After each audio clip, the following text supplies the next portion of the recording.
munaasabad ka qabsantay howlka dowladda hoose degmada Saylac isla markaasna xilka kula kala wareegayeen xogaayihii hore dowladda hoose degmada Saylac iyo xogaayaha cusub ee loo soo magacaabay dowladda hoose degmada Saylac Cilmi Sahal Faarax munaasabadana xilka kula kala wareegayeen labada xogahay ayaa waxa ka soo qayb galay barasaabka gobolka Salal barasaabka xigeenka gobolka Salal gudoomiyaha dowladda hoose degmada Saylac qaar kamid ah xildhibaanada golaha deegaanka ee degmada Saylac iyo sidoo kale qaar kamid ah shacabka ku dhaqan degmada Saylac iyo madaxda saraakiisha kala duwan ee degmada Saylac mas'uuliyiintii ka soo qayb gashay munaasabadana xilka kula kala wareegayeen labada xogahay ayaa waxa ay soo dhaweeyeen xogayaha cusub ee dowladda hoose degmada Saylac Cilmi Sahal Faarax sidoo kalena waxa ay Ilaahay uga bariyeen xogaayihii hore dowladda hoose degmada Saylac inuu meel ka wanaagsan ugu bedelo shaqadii xogayaanimo ee dowladda hoose degmada Saylac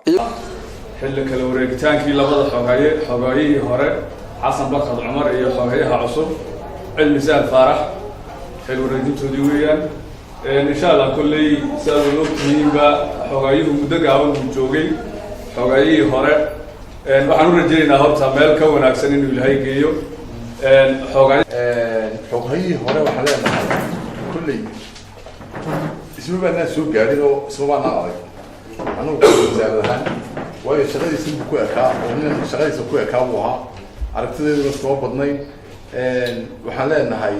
kullay sida ay sheegeen xildhibaanadu waxaan kullay leeyahay oo soo dhaweynayaa awalan marka horeba walaalkay Cilmi Sahal Faarax oo ibadali doona hadii Ilaahay rabo shaqada igala wareegi doona Cilmi Sahal kullay wuxuu ahaa qof aan saaxiib nahay ilaa imikana uu yahay shaqo horaan ka soo wada shaqeyn jirnay waxaan waxa weeye xuladan waxbad ee kala wareejinta labada xogaye wali xogaye hore halaay xogaye anagu halka hore wada joogno intaan ma yaa ka xogaye waqti yar wada joogno inta hore wada joognay xogaye runtii anigu aan aad ugu amaanayo hawlkarnimada iyo muxuu ahay shaqo wanaaga aad iyo aad ugu amaanayo weeyaan kuna ku amaanay yahay intuu meeshan joogayna ay muddo yar gaabada joognaa si wanaagsan baan ugu shaqeynay si wanaagsan oo qurux badan ugu shaqeynay shaqaalaha ama xafiisyada ilaa dowladda hoose runtii intuu xasan joogay waxaa noqday xafiisyo toos xafladeena maanta aynu labada xogaye aynu kala wareejinayno xasan sida aad qirayseen ama aan ka markhaati kacayaba waxa uu ahaa nin ilkasa oo nin shaqo lagu tilmaamay xasan waxa uu ahaa macallin markiisa hore sida uu cilmina marka macallin yahay macallimiinta had iyo jeer maamulku kuma adkaado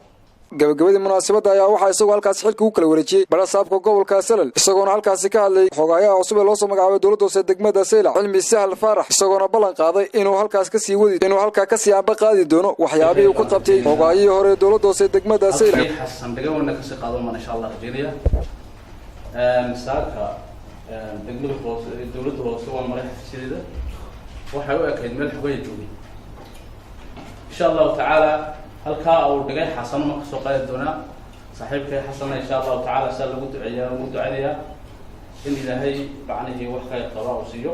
waa Ali Axmed Diiriye wararka Ariel TV magaalada